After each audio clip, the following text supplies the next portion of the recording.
074 หรือติดต่อโทร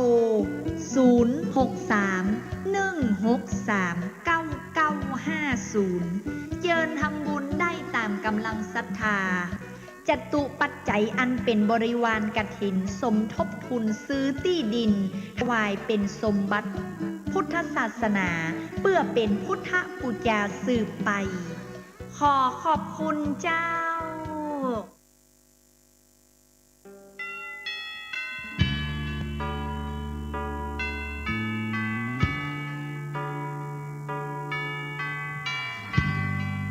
ต่อนี้ไป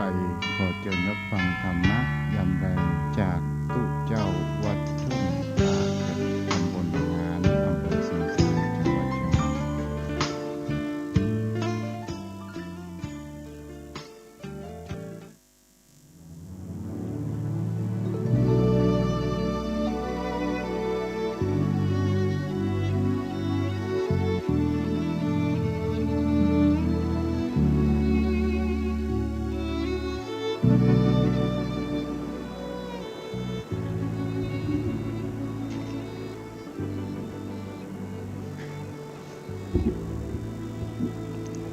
ก็ยกมือ10 นิ้ว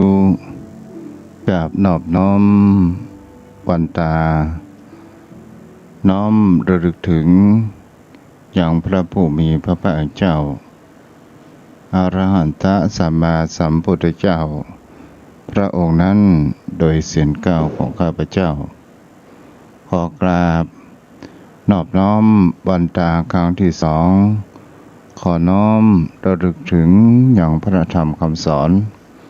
ขององค์สมเด็จพระผู้มีพระภาคเจ้าอรหันตสัมมาสัมพุทธเจ้าพระองค์นั้นโดยเสียงกล่าวของข้าพเจ้าขอกราบนอบน้อมวันตาครั้งที่3นอบน้อมระลึกถึงอย่างพระสงฆ์สาวกขององค์สมเด็จพระผู้มีพระภาคเจ้าและขอถวายความเคารพนอบน้อมใบสาพายังครูบาอาจารย์พระเถรเจ้าพระภิกษุสงฆ์สามเณรพระสังฆาธิการสงฆ์สมณศักดิ์ทุกรูปและขอถวายความเคารพมายังท่านอาจารย์พระครูสมุวิศวัตรวรกิจโจผู้อำนวยการสถานีวิทยุเพื่อการศึกษาพระพุทธศาสนาและวัฒนธรรม 104.5 เมกะเฮิรตซ์ออกจากห้องส่งวัดฝ่ายหินในความเมตตาธรรมของท่านอาจารย์พระครูออกในนามของคณะสงฆ์จังหวัดเชียงใหม่และในนามคณะสงฆ์อำเภอสันทรายและขอเจริญพรมายังป่อออกไปออกสถานโยมป่อโยมแม่ท่านผู้มีบุญป่อหมอนแม่หมอนป่ออุ้ยแม่ป้าทุกท่านทุกคนที่ยังรับฟังธรรมะยามแรงจากตนตัวของตัวเจ้าอาตมภาพพระครูไพศาลสุตกรเจ้าอาวาสวัดทุ่งปะเก็ดตำบลหนองหานอำเภอสันทรายจังหวัดเชียงใหม่มาอยู่เป็นประจำทุกยามแรงเมื่อแต่คืนนี้ขออภัยกับโยมพ่อโยมแม่เพราะว่าได้ทำการเตรียมงานกันเลยพอสมควรแล้วมาได้พักผ่อนก็เวลาแต่ก็ยังกึดใจถึงหอดใจถึงว่าวันพรุ่งนี้อย่างใดเราก็จะต้องมาเป็นกู้จ๋ากับโยมพ่อโยมแม่ในช่วงมะแรงก็คือวันนี้โยมพ่อโยมแม่วันนี้ก็เป็นวันที่18เป็นเดือนยี่ขึ้น14ค่ำก็ถือว่าเป็นวันตกแต่งดาวันพรุ่งนี้เราก็จะไปวัดไปวากันและวันพรุ่งนี้ก็เป็นวันสุดท้ายแห่งกาลตานคือการทำบุญกฐินสามัคคีตามที่เราได้รู้จักกันทางวัดทุ่งปะเก็ดนั้น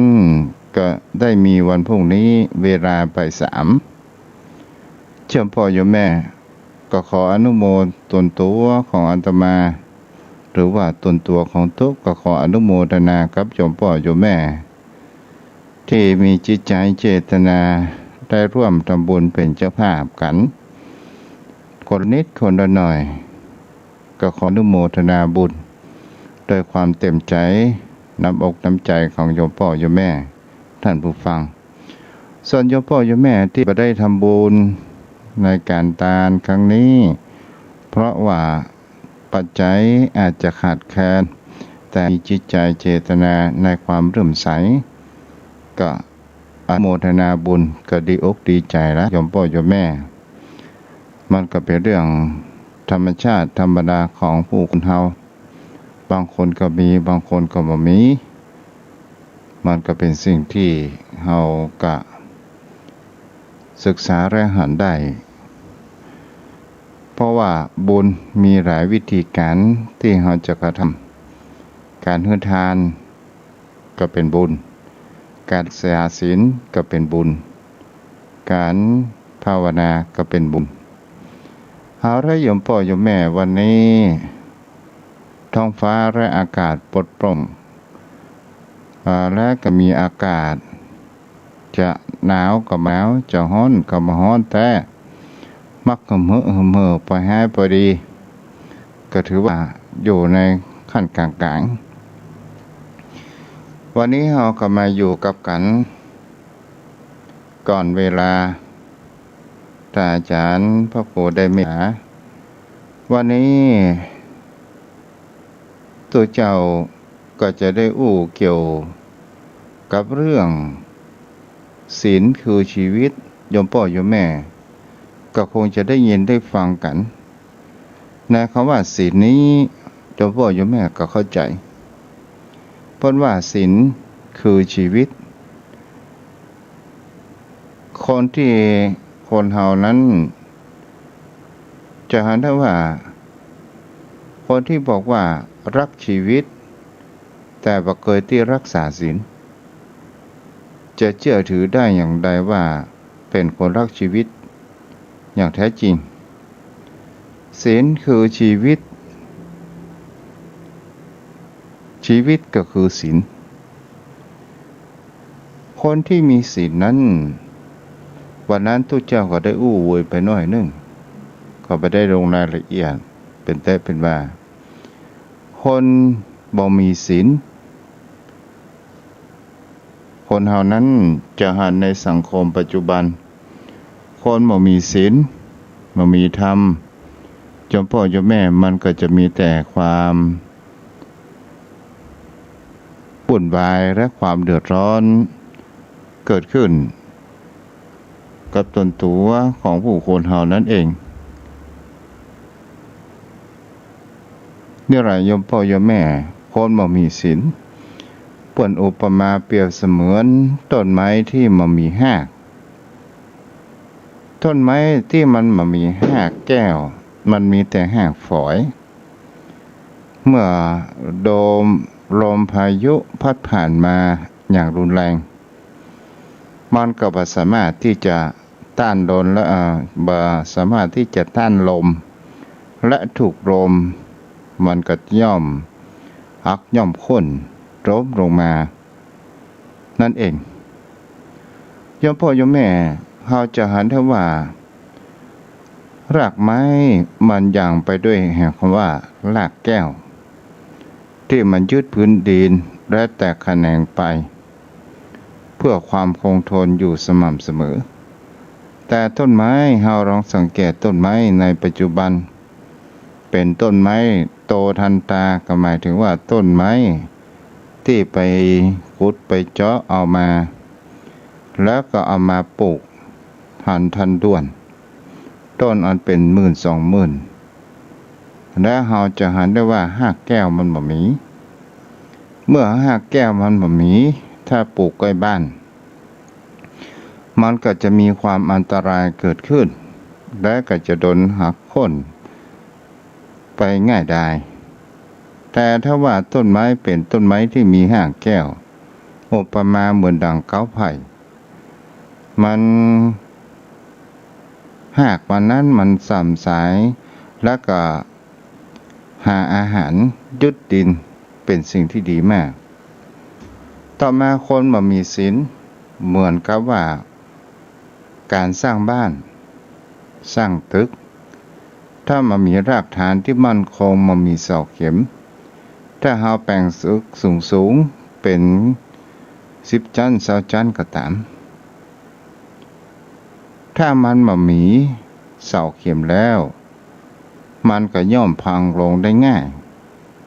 แต่ถ้าว่ามันมีเสาเข็มที่จะรับน้ำหนักได้มันก็บ่สามารถที่จะล้มไปได้ง่ายบุคคลผู้บ่มีศีลก็คือหมายถึงก็ว่าอุปมาเหมือนกับดังว่าบ้านและตึกอันมันมีรากฐานที่แข็งแรงหรือว่ามันมีเสาเข็มนั่นเองต่อมาก็คือคนบ่มีศีลเหมือนคนบ่มีไม้เท้าที่ย่อมเดินบ่ได้เหมือนรถบ่มีล้อและแล่นวิ่งไปบ่ได้นั่นเองโยมพ่อโยมแม่ในที่นี้เฮาก็เหมือนกับว่าบุคคลผู้บ่มีศีลนั้นบ่สามารถที่จะเป็นที่นับถือและยกย่องผู้คนนั้นได้อุปมาก็เหมือนคนบ่มีไม้เท้าเหมือนรถที่บ่มีล้ออันนี้ก็เป็นสิ่งที่คนเฮานั้นหันสำคัญว่าศีลเป็นสิ่งที่ผู้คนเฮาลองสังเกตในยุคปัจจุบันอาหยังบ่เกิดมันก็เกิดลูกปิตุฆาตฆ่าพ่อโดยความใจเย็นยิงพ่อนั้นจนหมดแม็กด้วยความเบื่อความก่ายที่นักข่าวได้อู้ว่าพ่อนั้นมีอายุ80แต่ลูกคนนี้เนี่ยพ่อนั้นสอนกล่าวว่าต่างๆแต่ไม่ยอมรับนึกว่าพ่อนั้นเป็นคนที่มีความ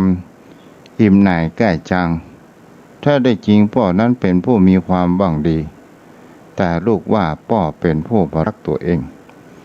ก็เลยยิงพ่อจนหมดนัดศรัทธาญาติโยมทั้งหลายแล้วก็เดินออกจากบ้านอย่างสบายอันนี้ก็เป็นสิ่งที่คนเฮานั้นก็คือเป็นคนที่บ่มีศีลธรรมบ่มีศีลนั่นเอง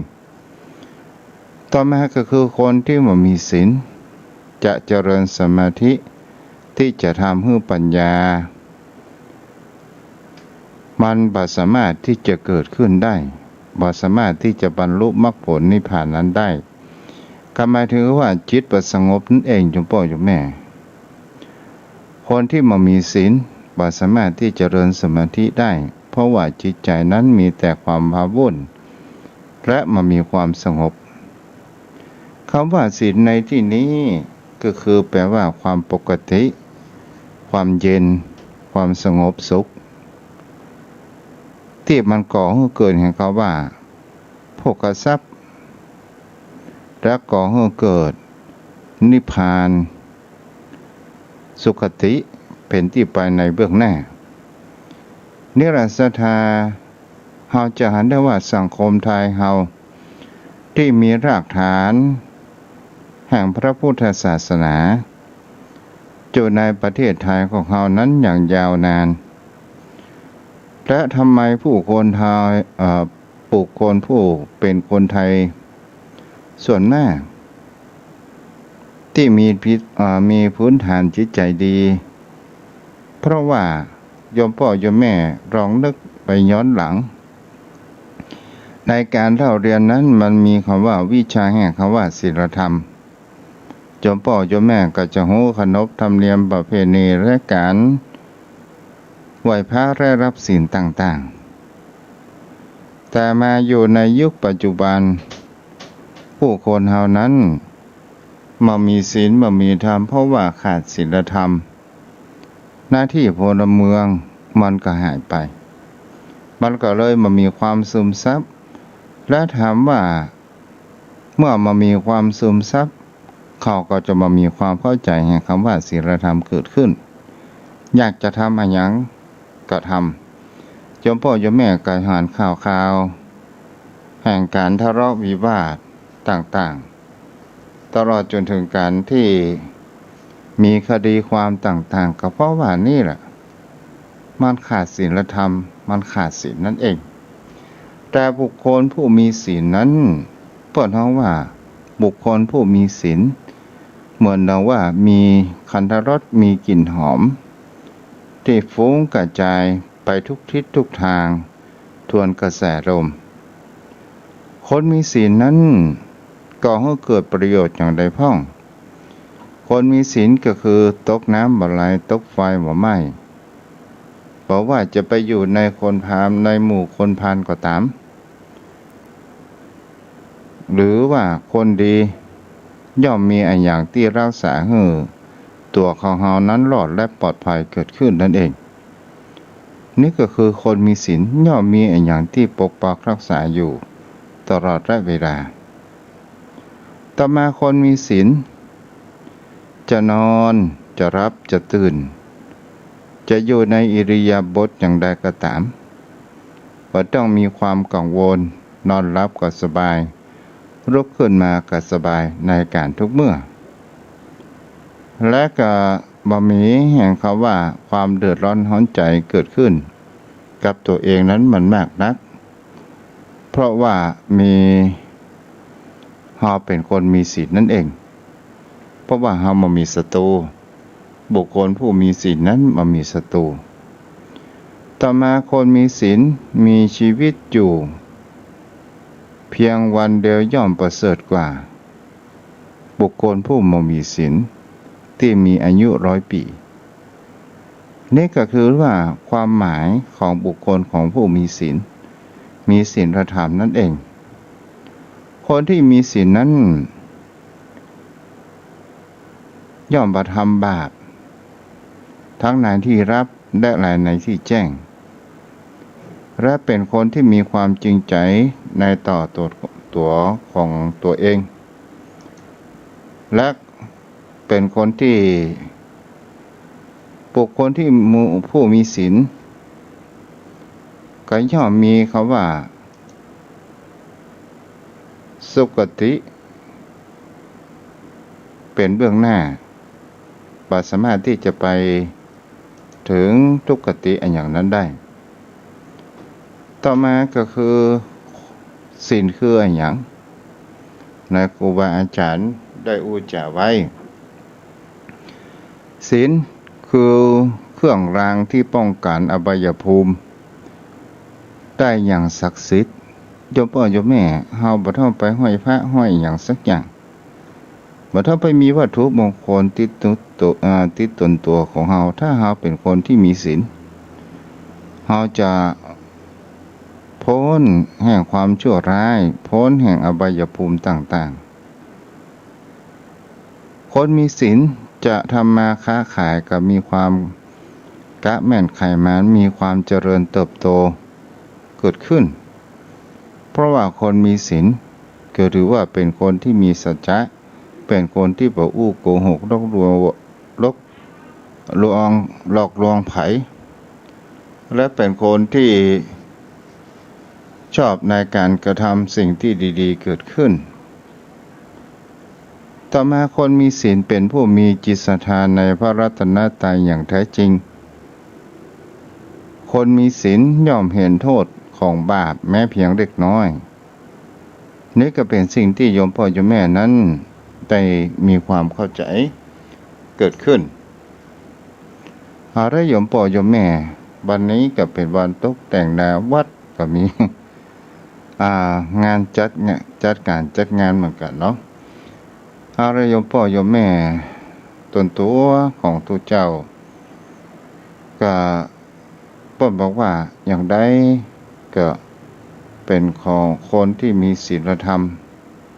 เป็นสิ่งที่ดีเมื่อโยมพ่อโยมแม่นั้นได้รักษาได้เป็นคนที่มีศีลมีกิจมีทานกันเนาะโยมพ่อโยมแม่กันเดียวทุกเจ้าจะวางเครื่องไว้แล้วจะเปิดธรรมะให้โยมพ่อโยมแม่ได้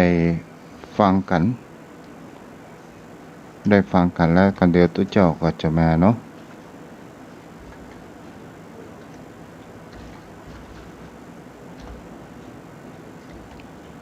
ฟังกันเด้อนะเจ้าพ่อเจ้าแม่ดอมเดี๋ยวเนาะ